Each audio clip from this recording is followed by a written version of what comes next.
Welcome to the Personalities in the Workplace podcast. We're introducing you to an easy-to-understand conversation about personality types. Navigating the different personalities in your business can be tedious. We believe that once you understand what drives and stresses those you work with, you can better interact and steer others toward productivity and success. Today, we are focusing on our third personality type, the INFP, who we call the activist. This episode is sponsored by Sage Garden Care Center. We specialize in team trainings, executive and manager coaching, and employee optimization workshops. You can learn more at sagegardencare.org. Greetings, this is Timogi, the Empowerment Specialist, and I am back with Chuck Taylor. Say hi, Chuck. Hi, good to hear from you again. Yes, and Chuck has laid the foundation for the Myers-Briggs Type Indicator. And this week we are jumping into the actual different personality types, the 16 individual ones. Right. So Chuck, today we're going to jump right into an INFP, which is what again? So INFPs are introverted, intuitives, feeling perceivers. Yeah. Mm-hmm. Yeah, those people.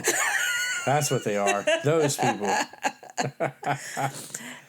And I know that each of these personalities have assigned to them a type of person. And so who do we equate the INFPs to? So one of the things that I've done, and you can see this, so this is, podcast is called Personalities in the Workplace, and we actually have an Etsy shop, and that's going to be in the show notes. It's going to be a link in the bottom. That is Personalities in the Workplace as well.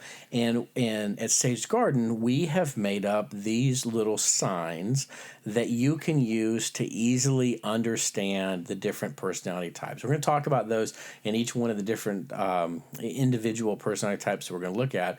So what we've done is we've put three elements on each one of these little signs. So there is a picture, a designation of who this one represents. So the INFP we call the activist, right? Because these are the save the well people. These are the people who believe that anything is possible. Yes. And if we will just stay with it and we care about something long enough and really pursue it with passion, we can change the world. And so they're the ones who run after change. I like to call them the activist, and the little note on there says we believe, because they are optimists and really going after some good. And maybe in our day and world, activists have gotten a bad name, but I like to still think of activists as people who change for good, for positive. No, I definitely think that the word activist has a very positive connotation. And so as we jump into these personality types, we're going to look at their strengths and their stressors. So let's talk about the strengths of that INFP personality type. Okay. So when we're thinking about INFPs, so remember they're introverted. So their focus is going to be on themselves as individuals, not in a selfish way, but because that's what they can control. That's who they are. They're focused on the self in order to better the world. They're intuitive, so they're thinking about the big picture. They're focusing on what can happen in the future, the proverbial optimist. They're feelers. They care about other people. They're passionate about people in the world, and they're perceivers. They're very open-ended, flexible, adaptable. They don't have to have things in sort of a very strict, rigid way. So when we think about strengths, these are individuals who truly believe that the world is kind of a socially an open marketplace, right? What are the different ways that we can interact with other people? And we should appreciate and value other people. Interestingly enough, I find a lot of INFPs as directors of nonprofits. And I think one of the reasons why they go to that place, I think they're drawn to nonprofits, number one, because they seek change in their community. Okay. They're very hopeful individuals. But I see them as directors of nonprofits because I think they truly believe and have a passion for how do we make the world a better place. And they're so committed to their cause, it's hard for people not to get behind them. Right? They are committed. And so the first word we use under the strengths label for INFPs is loyal. I mean, they are loyal. When they commit to something, they're not going to give up on it. They're in it for the social good for the long run. They're great people. Wow. So we definitely need those loyal people in our workplaces. Yes. And so that INFP also, Chuck, is very, very devoted, which, has to do with being loyal. So talk about that a little bit. Right. So devoted is this idea of I'm not just loyal to the cause, but I am committed to. I am devoted for the long term of whatever this thing is that I am passionate about. Compassionate is another word that we have there because I think that INFPs, if nothing else, truly, genuinely care about other people and care about the individual. Remember that introverted side of who they are. Yes. They care about the individual. So they care about the individual. They're loyal. They're compassionate. They're devoted. And so they're also quiet. So explain to me, with all of this caring, how they're quiet as well. Sometimes, and this is where the activist part comes in, as I think sometimes we think of activists and we think these people that are loud and they're boisterous and they got their signs. Yes. And they're holding up their signs and they're yelling. Perception. I really think that the activist in this case is the person who is actively attempting to get things done. They may not be the person out in the front holding up a sign for the sake of holding up a sign, but they're the person who really wants to drive change. So they're out there holding the sign in order to say, hey, listen, here's the cause that we're supposed to be fighting for. But they're also going to be the ones that you see quietly on the back end getting the work done. So I'm wondering, too, I think about that activist in the boardroom who makes the decision on paper to maybe fund this project to help the teen runaways, Yeah. So they were quiet. They didn't hold the picket sign outside and say, we need to do this, we need to do that. But what they did was they made a decision that was in their, scope of power to say, guess what? We are going to fund this program. Right. Absolutely. Absolutely. And, and because of this, we see some of their kind of mentality that they get into a cause and they stay with that cause for a long period of time. So by the time they've written a check, they've really gotten to know who are these people? Why do they need support? Why do we need to care about them? I want to fund this because I really believe it's going to make a difference. Yeah. And so you gave us a tree analogy on one of the podcasts. So, are these activists the one with the 20-mile deep roots? Or are these the ones that are spread out and interconnected to everyone? So these are the individuals, if we continue with that tree analogy, so they're the sequoia redwood. So the introverts are the ones who have the sequoia. So they're the ones that have the root system that goes down, a third. The roots are a third of as long as the tree is outside the ground. So a 60-foot tree above the ground is going to have a root system that's 20 feet deep. And so this is what they are. They stand in place. They stick to the cause. They're not going to flip back and forth from one cause to another. They really are committed and have the center. But then as well, when people come to them, they almost have these branches that pour over them and say, look, Mama Tree is going to care for you, going to comfort you, take care of you. And with that being said, however, with all of these wonderful qualities, they do have some stressors. So as well. Yeah, and here's the thing, and I'll say this every single time we go into each one of these. So stressors are not necessarily weaknesses, but stressors are the things that will stress an INFP. So these are the things that other personality types may bring to the table that stress our INFP friends. Okay, and so the first stressor that you have listed here is discouragement. Right, because INFPs are the proverbial optimist, right? We can do it. We're going to get it done. Let's work on this together. And so when you come in and say to them, you're not going to be able to do this, you're not going to be able to accomplish that. I mean, that is just the biggest buzzkill for our INFP friends. They hate that. Oh, wow. So, a little discouragement. We can't get this done. And then I'm going to criticize you. Yeah, criticism. Yeah, criticism is the next point.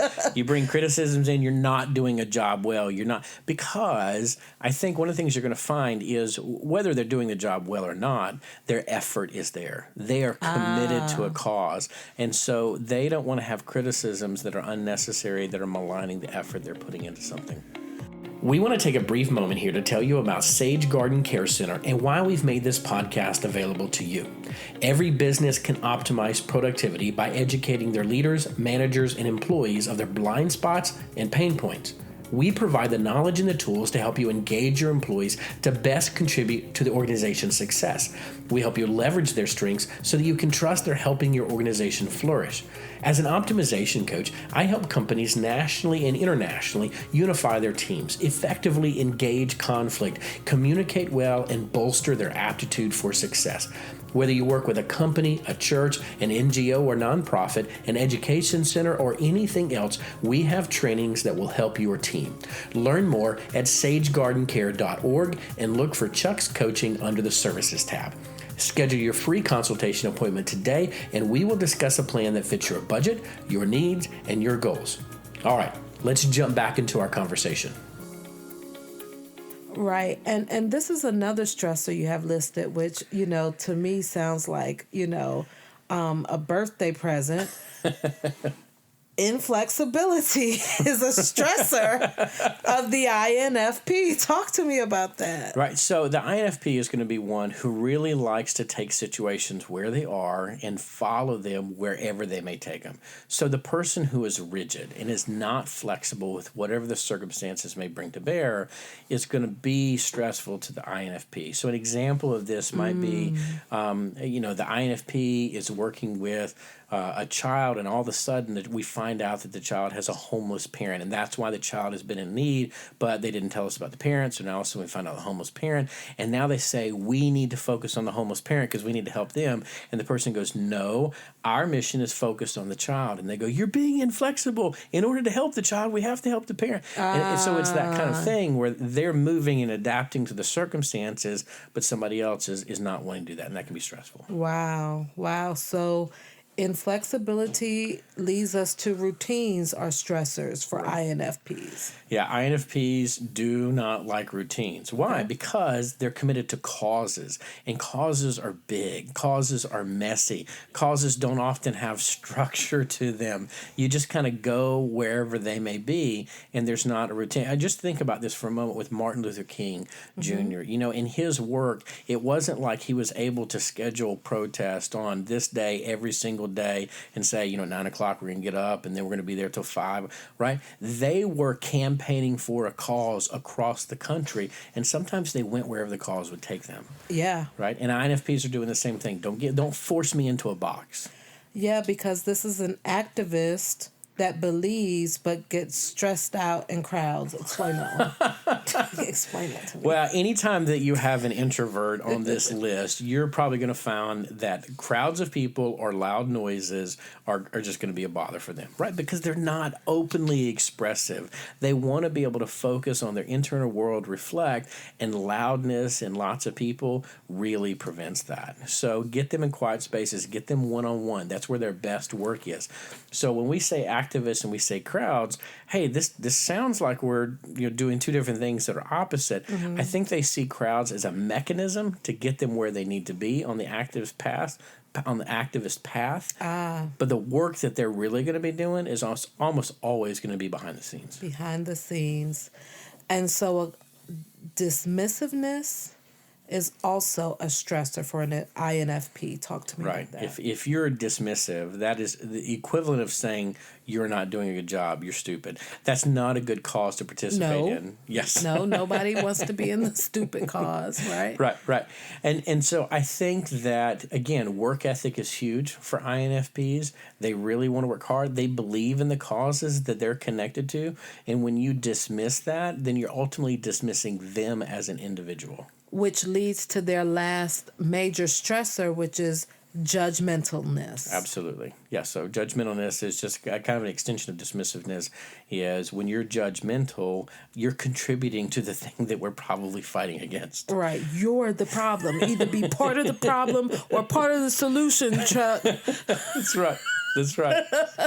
Yes. And then it goes to the last one, which is they want harmony. So disharmony is a huge stressor. Gotcha. Right? They want everybody to get along. So as we wrap this up, the INFP can be symbolized by the activist, that person who believes they're loyal, they're devoted, they're supportive, they're concerned, but like to work individually toward those things. and just don't want the stress that comes with being criticized, large crowds, and the lack of harmony. Right. And, we're talking about personalities in the workplace. And now that we've kind of got an idea of who the INFP is, when you're talking about them in the workplace, one of the key elements that you really want to focus on with the INFP is allowing them a little flexibility in the work that they're able to do. There may be responsibilities that they have to work towards, but they're going to be great at working with people on the one-on-one basis. Okay. They're going to thrive well when they have flexibility to do the job a little bit differently than others may expect for them to do, because then their creativity abounds. They're able to really engage with whatever circumstance or situation is there, and they're good for the long haul. Give them a project they can stay with for the long haul. Short-term projects may simply exhaust them because they don't feel like they've done enough work to satisfy the results. Wow. And so are there some workplaces or some disciplines where the INFPs choose where they do particularly well? Well, I think counseling is a great one. Nonprofits, anything having to do with individuals, but especially individuals in a one-on-one setting, I think is really where they're going to thrive. And I think, too, this is where why a lot of times INFPs do well as nonprofit leaders is, even though you think of nonprofit leaders as people are out there networking and they're engaging, the reality is when you become the leader of a nonprofit, especially one that's been established and around for a while, you oftentimes are working with a team within your nonprofit as opposed to working with the clients. Okay, so that's very good. So we have discussed the INFP personality, their strengths and their stressors, and how to basically maximize your INFP employees by being able to tap in to the fact that they will be loyal and devoted to this company, to the mission and the vision of this company. They're going to support the mission and vision of this company. And I like what their stressors are because they're going to do it without judging. Yeah.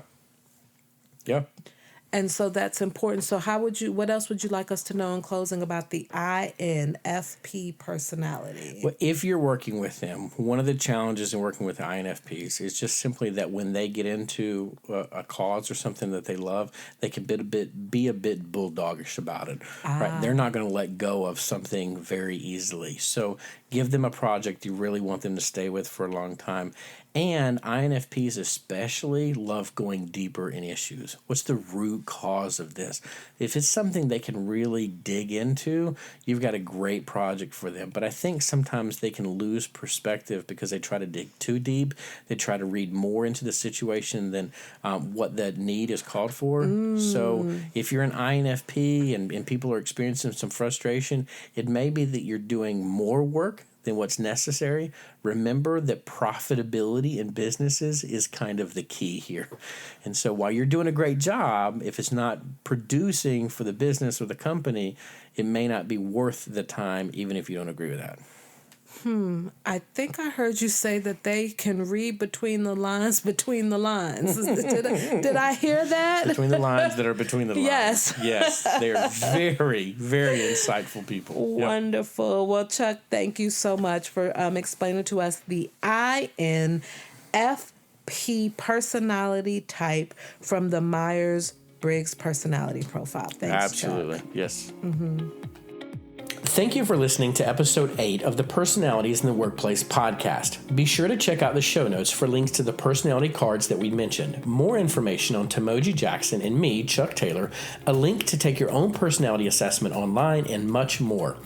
Each episode, we're bringing you practical, tangible, and engaging conversations that will help you gain perspective on the people you work with. Join us for our next episode where we will discuss the optimizer, the ENFP personality type. Is there something you want to learn about regarding personalities? Send an email to chuck@personalitiesintheworkplace.com.